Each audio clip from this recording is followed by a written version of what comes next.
अच्छा, अब ये आपने बायोडाइवर्सिटी पढ़ी कि हमारी ज़मीन पे बड़ी डाइवर्सिटी है, लाइफ की मुख्तलिफ किस्म की स्पीशीज़ हैं और एक दूसरे से भी डिफरेंट है और अपने अंदर भी उनकी डिफरेंसेस मौजूद होते हैं। तो इसकी अहमियत क्या है? इम्पोर्टेंस ऑफ बायोडाइवर्सिटी, इसका हमें क्या फ़ायदा है? Biodiversity provides food for humans. अब देखिए हमारे पास मुख्तलिफ़ किस्म के प्लांट्स हैं, तो हमें मुख्तलिफ़ किस्म के प्लांट से जो हमें न्यूट्रिएंट्स चाहिए वो हम ले सकते हैं। अगर हम एनिमल प्रोटीन, जैसे प्रोटीन्स हैं, एनिमल्स हैं, उसको हम खाएं तो हमें प्रोटीन मिलती है। अब प्लांट में भी कुछ प्रोटीन्स होती हैं, वो भी हमें मिलती हैं। तो हमारे पास बड़ी वाइड वैरायटी है ह्यूमंस को फीड करने की। हम प्लांट्स भी खा सकते हैं मुख्तलिफ़ किस्म के और एनिमल्स। अगर ये डाइवर्सिटी ना होती तो हम इस तरह हमें फूड की हमें इतनी वैरायटी हमारे पास ना होती। तो biodiversity provides food for humans. A significant proportion of drugs are derived directly or indirectly from biological sources. तो मुख्तलिफ़ किस्म की जो हमारी अद्वियात हैं, ड्रग्स हैं, वो हम हासिल करते हैं, ड्राइव करते हैं डायरेक्टली। जैसे सिनकोना प्लांट से हम मलेरिया की दवाई लेते हैं, और इनडायरेक्टली भी कि मतलब इससे एक केमिकल लिया और फिर उस केमिकल को दूसरे केमिकल से रिएक्ट करवाया और फिर तीसरा केमिकल बना और वो एज अ दवाई इस्तेमाल की। तो मुख्तलिफ बायोलॉजिकल सोर्सेज से हम ड्रग्स हासिल करते हैं। इसमें प्लांट्स भी हैं, एनिमल्स भी हैं, फिशेस भी हैं, और भी बहुत सी वैरायटी ऑफ लाइफ है, उससे हमारे पास वैरायटी ऑफ ड्रग्स हम लेते हैं। अब तीसरा इंपॉर्टेंट पॉइंट क्या है कि इसकी इंपॉर्टेंस में जो आता है वो ये है कि a wide range of industrial materials. अब for example building materials, fibers, dyes, resins, gums, adhesives, rubber and oil are derived directly from plants. Plants की वजह से हमारे पास बड़ी इंडस्ट्रियल मटेरियल्स आ जाते हैं। पुराने ज़मानों में जो घर बनते थे वो लकड़ी से बनते थे, तो प्लांट जो तने थे वो उसको उससे यूज़ किया जाता है। अभी भी जो बिल्डिंग मटेरियल्स हैं उसमें हमारे पास प्लांट्स बड़ा इंपॉर्टेंट सोर्स है। उससे हम हासिल करते हैं फाइबर्स, जो धागा है, फाइबर्स जैसे कपास है। इसके अलावा भी बहुत से प्लांट्स हैं जिससे हम फाइबर हासिल करते हैं। डाइज, मुख्तलिफ़ किस्म के कलर्स जो शुरू से लिए जाते हैं। बहुत पुराने ज़माने से जो रंग साजी की सनत होती थी वो प्लांट से ड्राइव थी। अब केमिकल्स बनते हैं, लेकिन पहले और अभी भी मेहंदी जो है वो भी डाई करती है बालों को। इस तरह रेजिन्स होते हैं, वो गमी मटेरियल, वो एडहेसिव मटेरियल जो प्लांट से निकलते हैं। जैसे आपने अखरोट के दरख्त पे देखा होगा, वो जो केमिकल्स बहता है और फिर वो जम जाता है, वो रेजिन्स होते हैं। इसी तरह गाम्स, किकर की गम होती है, एडहेसिव मटेरियल्स और रबर और ऑयल, ये सब हम प्लांट से हासिल करते हैं। अब अगर ये बायोडाइवर्सिटी ना होती तो इतनी चीज़ें हमें ना मिल रही होती, हमारे पास ना होती। इसी बायोडाइवर्सिटी की वजह से ही सारी चीज़ें हमें अवेलेबल हैं। एक और इम्पोर्टेंट जो है बायोडाइवर्सिटी का, जो एक इम्पोर्टेंट पॉइंट है जिसकी वजह से ये बहुत अहम है, वो ये है कि biodiversity play important role in making and maintaining ecosystem. मुख्तलिफ किस्म के प्लांट्स और एनिमल्स वो मिलके एक इकोसिस्टम बनाते हैं।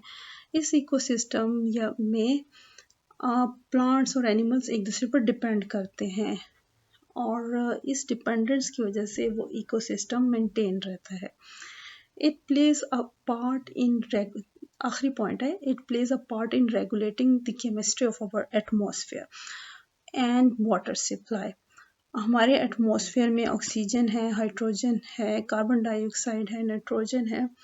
तो ये गैसेस कैसे आई हैं? ये इन्हीं एनिमल और प्लांट के आपस में जो रोल है उसकी वजह से आती हैं। जैसे जो प्लांट्स हैं वो कार्बन डाइऑक्साइड एब्सॉर्ब करता है और ऑक्सीजन रिलीज़ करता है। एनिमल्स जो हैं वो ऑक्सीजन यूज़ करते हैं और कार्बन डाइऑक्साइड रिलीज़ करते हैं। तो और जो है वो जो प्लांट्स हैं वो भी नाइट्रोजन इस्तेमाल करते हैं, ज़मीन में इसको सॉइल में फिक्स करते हैं, बैक्टीरिया वगैरह। तो ये जो सारी गैसेस का हमारे एटमॉस्फेयर में है, ये इन्हीं प्लांट और एनिमल की वैरायटी की वजह से ये मेंटेन है केमिस्ट्री हमारे एटमॉस्फेयर की, इसमें जो डिफरेंट गैसेस हैं। बायोडाइवर्सिटी, आखिरी line, biodiversity is directly involve in recycling nutrients and provide fertile soil. ये स्टेटमेंट पर्टिकुलरली बड़ी इंपॉर्टेंट है क्योंकि हमारे जो डिफरेंट किस्म के प्लांट्स हैं उनमें डिफरेंट किस्म की स्पेसिफिक एबिलिटीज़ हैं। जैसे कुछ प्लांट्स की एबिलिटी है कि वो एटमॉस्फेयर से नाइट्रोजन गैस को सॉइल में फिक्स करते हैं और फिर सॉइल में मुख्तलिफ प्लांट्स इसको यूज़ करते हैं और नाइट्रोजनस कंपाउंड्स बनाते हैं। तो इस वजह से ये डाइवर्सिटी अगर ना होती तो ये सारी चीज़ें हमें अवेलेबल ना होती। ये डाइवर्सिटी बहुत इम्पोर्टेंट रोल प्ले कर रही है हमारे इकोसिस्टम, हमारी लाइफ और पूरी यूनिवर्स के लिए।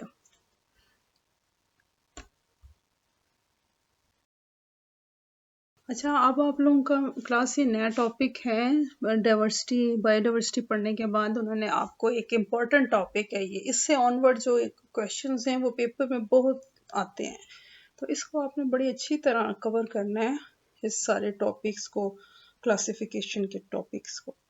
इसको शुरू करते हैं हम, इसका थोड़ा सा आपको बैकग्राउंड देते हैं कि क्लासिफिकेशन का मकसद, एम्स क्या है और फिर उसके प्रिंसिपल क्या है और क्लासिफिकेशन क्यों की जाती है। There is a large collection of very dissimilar form of organism found on earth. हमने पिछले स्लाइड्स में भी देखा कि आपको हमने बताया, हमने देखा ये कि मुख्तलिफ़ किस्म के ऑर्गेनिज़म हैं हमारे पास और इसकी बड़ी लार्ज कलेक्शन है। ना सिर्फ ये मुख्तलिफ हैं बल्कि बहुत ज़्यादा है। Over 1 million types of animals or 0.5 million types of plants are known to biologists. And there are only a small percentage of total types estimated to live on earth. हमारे पास जो इस अर्थ में है वो 1.5 मिलियन टाइप ऑफ एनिमल्स हैं। 1 million 10 lakh का होता है, ठीक है, तो मतलब 150 लाख टाइप्स के हमारे पास एनिमल्स हैं और 50 लाख के अराउंड हमारे पास प्लांट्स हैं, 5 लाख के करीब।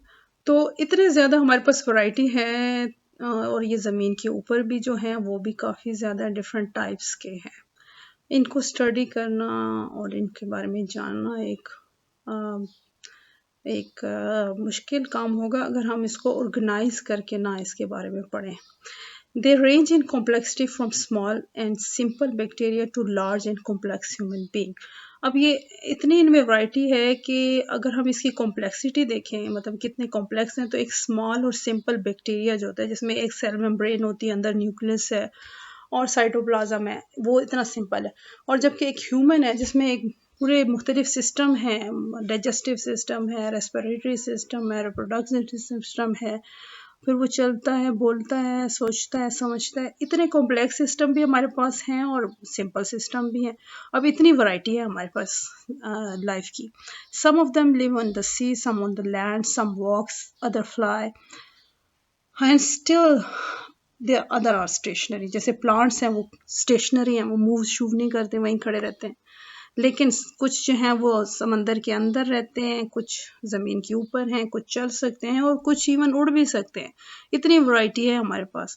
तो each has its own way of life. अब हर एक की जो मैंने आपको मेंशन किया, पॉइंट आउट किया, वो उनकी अपनी एक ज़िंदगी का एक तरीका है फूड हासिल करने का, getting food, avoiding unfavourable environmental condition.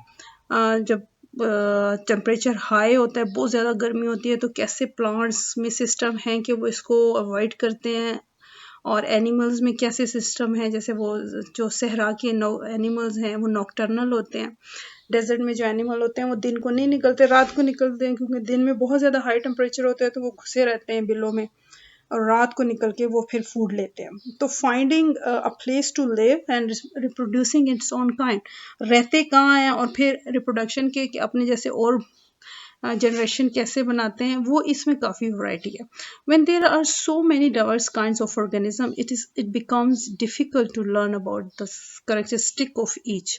जब इतनी ज़्यादा डाइवर्सिटी है, इतनी ज़्यादा वैरायटी है, तो ये बड़ा मुश्किल है कि हम इसके कैरेक्टरिस्टिक्स को, हर एक के कैरेक्टरिस्टिक को हम जान सकें। तो अगर हम इसको डिवाइड कर लें, एक जैसों को तकसीम कर लें और फिर उनके एक जनरल कैरेक्टरिस्टिक डिफाइन करें, जैसे उड़ने वाले परिंदे हैं तो हमें पता है कि उनकी जो बोन्स होती हैं वो लाइट होती हैं, ठीक है, और उनके पर होते हैं, और फिर उनके जो सिस्टम हैं वो डिफरेंट होंगे जो कि समंदर में रहने वाले होंगे। तो इस तरह क्लासिफिकेशन करके हम उसको अंडरस्टैंड करना, उसको पढ़ना और उसके बारे में बताना आसान हो जाता है। तो एम और प्रिंसिपल क्लासिफिकेशन के क्या हैं, ये हम अब इसको समझने की कोशिश करें। टू स्टडी, ये रेड ब्लॉक वर्ड्स जो मैंने लिखे हैं इसको आप देखें। To study such a large collection, ये एसेंस है इस पूरे पैराग्राफ का, कि to study such a large collection biologist classify the organism into groups and subgroups, and for this task they require some system. Biological classification is a method by which biologists divide organism into groups and subgroups. वो इस सारे जो मैंने आपको पहले थोड़ी तमहीद बांधी है, थोड़ी सी डिटेल्स बताई, उसका मतलब ये था कि अब इतने बड़े लार्ज कलेक्शन को पढ़ने के लिए बायोलॉजिस्ट के लिए प्रॉब्लम है। तो बायोलॉजिस्ट क्या करते हैं, इसको क्लासीफाई कर देते हैं ऑर्गेनिज्म को ग्रुप्स में, एक ग्रुप बनाते हैं, फिर उस ग्रुप के अंदर मजीद ग्रुप्स बनाते हैं। जैसे आप ही क्लास में एक ग्रुप होगा, ये आप ही क्लास एक ग्रुप है 8th क्लास, उसमें कुछ बच्चे हैं जो डेली का डेली याद करते हैं, वो लाइक बच्चों का ग्रुप हो जाएगा। कुछ बच्चे ये हैं कि जब तक उनके पेरेंट्स उनको ना कहें वो नहीं पढ़ते हैं, वो दूसरा ग्रुप हो जाएगा। और कुछ बच्चे ऐसे होते हैं जो फेल होने के बाद ही पढ़ते हैं, तो वो नालायकों का ग्रुप हो जाता है। तो इसी तरह एनिमल्स की जब ग्रुप्स बनाते हैं तो उसमें फिर ग्रुप्स बनाते हैं, फिर उस ग्रुप्स के अंदर जो है वो उन ग्रुप्स में फिर सब ग्रुप्स बनते हैं। And for this task they require some system, और इसके लिए फिर कोई सिस्टम होता है, कोई प्रिंसिपल सेट किए, जैसे मैंने सेट किए कि जो बच्चे लाइक होंगे वो एक ग्रुप में होंगे, जो डांट डपट के पढ़ने वाले होंगे वो दूसरे ग्रुप में, और जो बिल्कुल ही फेल होने वाले बच्चे होते हैं वो दूसरे ग्रुप में। इस तरह कुछ प्रिंसिपल रखे जाते हैं और फिर ग्रुप्स में डिवाइड किया जाता है। Biological classification is a method by which biologists divide organism into groups and subgroups. तो बायोलॉजिकल क्लासिफिकेशन क्या है? अगर आपसे कोई पूछे कि बायोलॉजिकल क्लासिफिकेशन क्या होती है तो आप कहेंगे कि वो एक मेथड है जिससे बायोलॉजिस्ट जो है वो ऑर्गेनिज्म को ग्रुप्स और सब ग्रुप्स में डिवाइड करते हैं।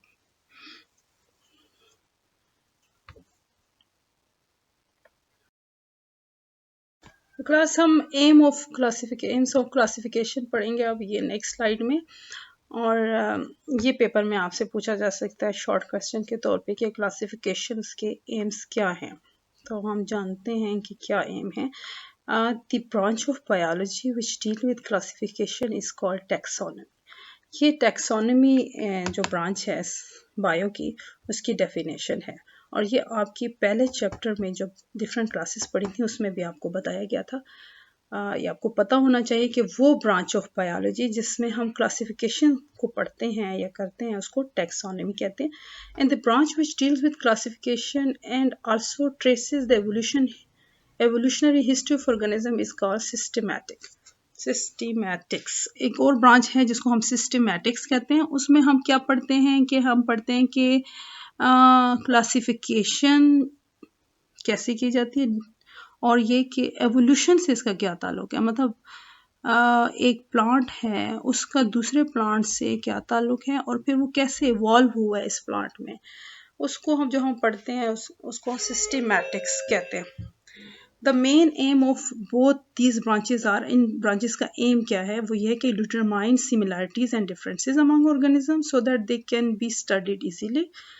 हम मुख्तलिफ ऑर्गेनिजम्स के दरमियान जो इनकी सिमिलैरिटीज़ हैं वो डिफरेंसेस हैं वो हमें पता चलती हैं और उसी वजह से उनको समझना और पढ़ना आसान हो जाता है। और दूसरा इम्पोर्टेंट एम है कि to find the evolutionary relationship among organism, कि हमें पता चलता है कि बंदर और ह्यूमन में, जैसे अगर हम जानना चाहें कि बंदर और ह्यूमन में क्या रिलेशनशिप है, कितने ये सिमिलर हैं और कितने डिफरेंसेस हैं, इसी तरह बर्ड्स और बंदर में क्या रिलेशन है, तो हमें इन सिमिलरिटीज़ और डिफरेंसेस से एवोल्यूशनरी हिस्ट्री रिलेशनशिप भी समझने में मदद मिलती है। इसके बाद आपकी होमवर्क की स्लाइड है और वो आपने होमवर्क अपनी कॉपीज पे लिखना है। ये आपने 2 क्वेश्चंस हैं, ये आप अपनी कॉपी पे लिखेंगे और इनके जवाब भी इसमें स्लाइड्स में मौजूद हैं। ओके बच्चों, अब इसके साथ ही आप लोगों का ये लेक्चर एंड होता है। इसको आप लोगों ने याद भी करना है, सिर्फ लिखना नहीं है।